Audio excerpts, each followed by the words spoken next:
আজকে আমরা আবার এয়ারপোর্টে আসতে হলো। আমাদের আরেকজন ভাই যিনি গত 1 এপ্রিল সংযুক্ত আরব আমিরাতে এই যুদ্ধ অবস্থায় ক্ষেপণাস্ত্র হামলায় উনি মৃত্যুবরণ করেছেন। আজকে ওনার মরদেহ আজকে আমরা গ্রহণ করলাম। ওনার নাম হচ্ছে শাহ আলম, বাড়ি কুমিল্লা। ওনার পরিবারের সদস্যরা এসছে, ওনার মেয়ে এসছে, ওনার পরিবার অন্যান্য সদস্যরা এসছে।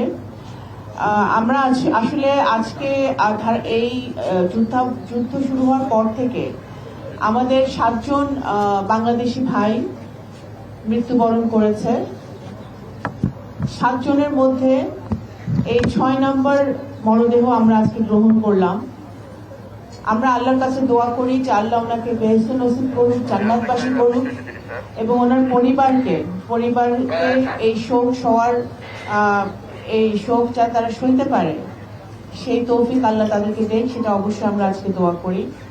আপনারা জানেন এই যুদ্ধ শুরু হওয়ার পর থেকে বাংলাদেশ সরকার প্রবাসী কল্যাণ মন্ত্রণালয়ের সেক্রেটারি আজকে এখানে আছেন, আমাদের এই এলাকার সংসদ সদস্য জাহাঙ্গীর সাহেব আছেন এবং এখানে অন্যান্য আমাদের পররাষ্ট্র মন্ত্রণালয়ের কর্মকর্তারা আছেন, আমরা সচিব আছেন। আমরা সবসময় সচেষ্ট আছি প্রবাসী কল্যাণ মন্ত্রণালয় এবং পররাষ্ট্র মন্ত্রণালয় আমরা একসাথে, যাতে আমাদের যারা বাংলাদেশিরা আছেন তারা যাতে ওখানে নিরাপদে থাকতে পারেন, যতদূর সম্ভব আমরা চেষ্টা করে যাচ্ছি তাদেরকে সুরক্ষিত রাখতে।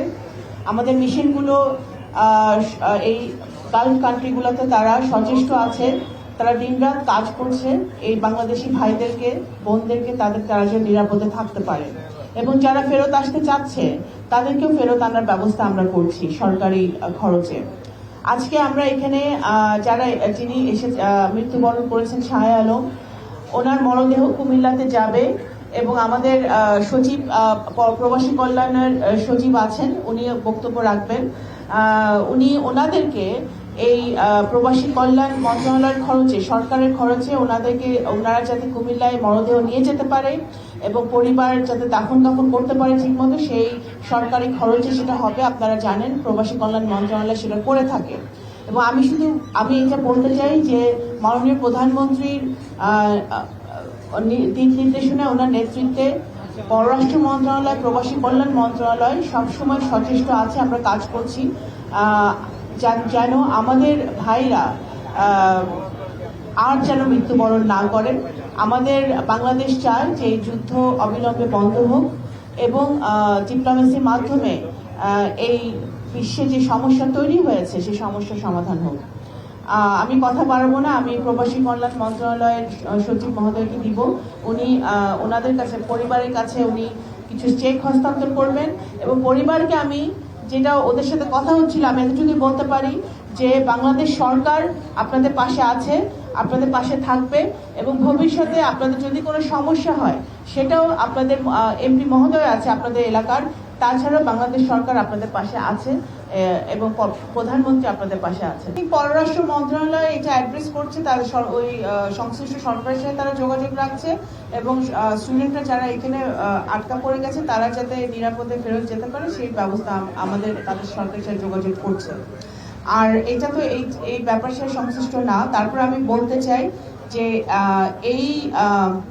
আমরা এখানে ছুটে আসি কারণ আমরা ফিল করি যে আমাদের রেমিটেন্স যোদ্ধারা ওখানে কষ্টে আছে, ভালো নেই। তো আমরা এখানে আপনাদের সহযোগিতা আপনারা করছেন, আপনারাও ছুটে আসেন, কিন্তু আপনারা দেখতে পাচ্ছেন যে বর্তমানে বাংলাদেশ সরকার সচেষ্ট আছে যে আমাদের ভাইরা যারা ওখানে মৃত্যুবরণ করছে আনফরচুনেটলি এই যুদ্ধের কারণে, তাদেরকে যেন তাদের পরিবারের কাছে আমরা যত শীঘ্রই ফিরিয়ে দিতে পারি সেই ব্যাপারে কিন্তু প্রবাসী কল্যাণ মন্ত্রণালয়, পররাষ্ট্র মন্ত্রণালয়, সরকার সচেষ্ট আছে এবং পরিবারের পাশে যেটা আমরা আছি, যেটা প্রবাসী কল্যাণ সচিব মহোদয় বললেন আমাদের, সেটা আমরা সচেষ্ট আছি, থাকবো। এবং যারা এখানে